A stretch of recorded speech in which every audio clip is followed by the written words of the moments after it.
Gurinder Chadha OBE is a BAFTA and Golden Globe nominated writer and director whose work includes the films Pride and Prejudice, Bend It Like Beckham and so many other things.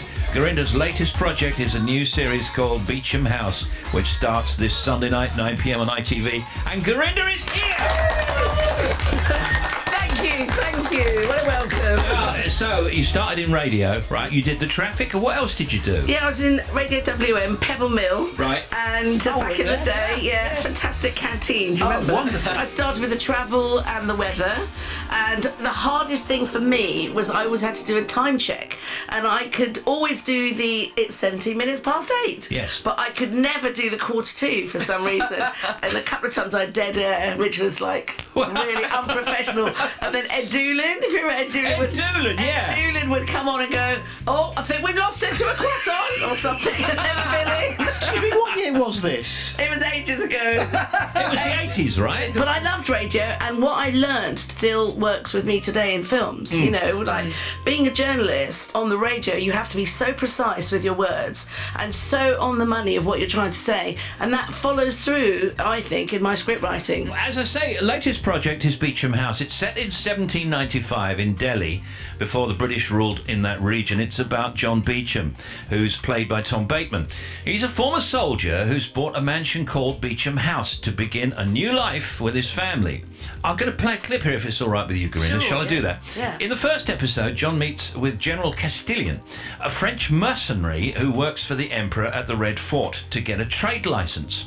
But Castilian dislikes the British East India Company, and he's convinced that John is an agent for them. I am not who you take me to be. Oh. But your time in the East India Company has clearly borne fruit for you to acquire the house of a grand noble. General, I am not a representative of the East India Company, nor am I any longer a lieutenant. I'm just John Beecham, Esquire. Well, it's interesting because John is coming to India to start a new life and trying to work with the locals to do that. So in many ways, he's an immigrant to India and trying to settle down. So it has great relevance for today. And it's a fascinating period. Had you always wanted to write and be involved in a project about this period? Well, I grew up on Jewel in the Crown and Far Pavilions and Passage to India and all those great Raj series. So when I got the opportunity, after I made my movie Viceroy's House, I'd spent a lot of time waiting for that movie to happen. And so we'd done all this research, Paul, my husband and I, and we said, right, let's turn it into a TV show. And how involved were you with how it looked? Because it just looks amazing. There's something about the colour, the styling. It's beautiful. Oh, thank you. That's me, I'm the director. How involved? You are. You were very involved with every aspect. I heard that Radio 4 show. Yes. I love the story about the blessing of the camera in the mornings. Yes. Can you just tell us about that? So in India, every morning before you start shooting, they do prayers with a tray and incense sticks in front of the camera, wafting it around, and then all the actors come forward and sort of almost pray to the camera, touch it, and then bow their head to it.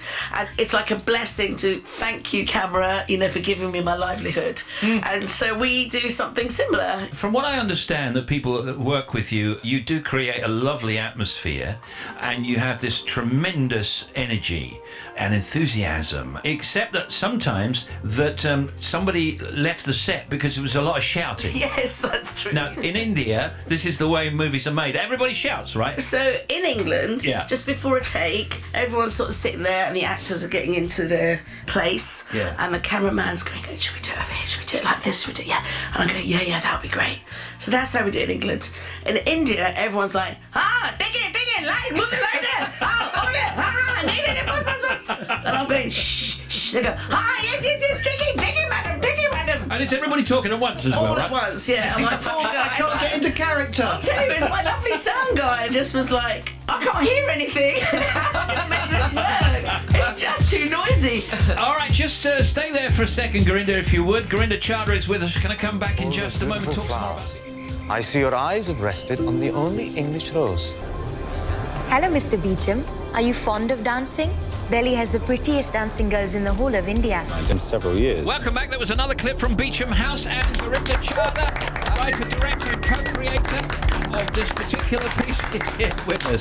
Without spoilers, what else can you tell us about the first episode, but without giving too much away? Okay, well, what I do is emotional. I mean, for me, if I can connect emotionally with the audience, then I've won. That's what I'm always about as a director. So for me, it's not just telling a dry history, it's about using my characters and the situations that they're in to tell this story. So in this case, John Beecham is a very upright, moral standing Englishman at a time when a lot of his compatriots weren't. So he's trying to sort of find a new home for himself, and he has a past which might be frowned on by a lot of other English people at that time. But what we're actually doing is looking at India at an interesting time where we had the end of the Mughal Empire. So the Mughals had been ruling India for thousands of years, but their rule was coming to an end. And we had the British East India Company in the east, who was sort of standing by, and we also had the French East India Company, who were also standing by, and that's fascinating to me. So India could have gone French or British. You also had Napoleon was going to get ready very soon, a few years from when the show happens, to start coming to take India away from the British. So you were having the whole rivalry between the English and the British being played out in India. And the only reason the French sort of fell apart was because the revolution was going on in France. And so they had no government sort of pushing them. So you also into this had the Hindu Maharajas, because of course the Mughals were Muslim. So you had all these Hindu Maharajas waiting to take over as well. So British, French, Hindus, and into that we throw lovely Tom Bateman, John Beecham, to decide whose side is he going to be on. And the opening scene, he arrives at the house with a baby that isn't altogether white. Okay. I mean, there must have been a huge amount of research for this. Must have taken ages. Yes, we had great historians working with us. Shahrukh Hussain, wonderful woman who's actually related to the royal family. In fact, she told me once, the Mumtaz, who was the queen who the Taj Mahal was made for, she, in her family, has a necklace of that lady. And then also William Dalrymple, he also came in and worked with us. And I wanted to make sure that I wasn't making a stodgy kind of historical piece. If I wanted to do that, I'd have done a History Channel programme, or I would have done a documentary.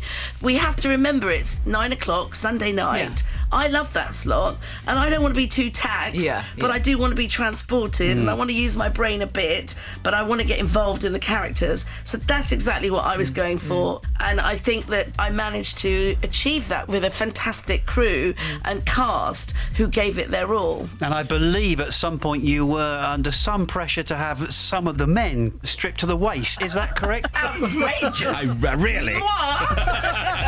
No! I think it happened. They just did it themselves. And please don't mention Poldock in this conversation. No, we very nearly Are did. all the characters fictional, or are there some real life characters in there as well? It's a mixture. There was a woman called Begum Sumru, who we have, who was a ruler in herself, who started off as a dancing girl, married, she had affairs with English generals, Irish generals, all kinds of European generals, and in that time managed to amass a massive army and have her own kingdom. Wow. And no one knows about her, so she is a character who John Beecham's gonna come into contact with. Well, the bits that I've seen looks great. Gurinder Chadha's new series, Beecham House. It starts on Sunday at 9 p.m. on ITV. Episode 2 will be on the following night. That's Monday, next Monday, 24th of June at 9 p.m. It'll end on Sunday night, so that's brilliant. Gurinder Chadha, everybody.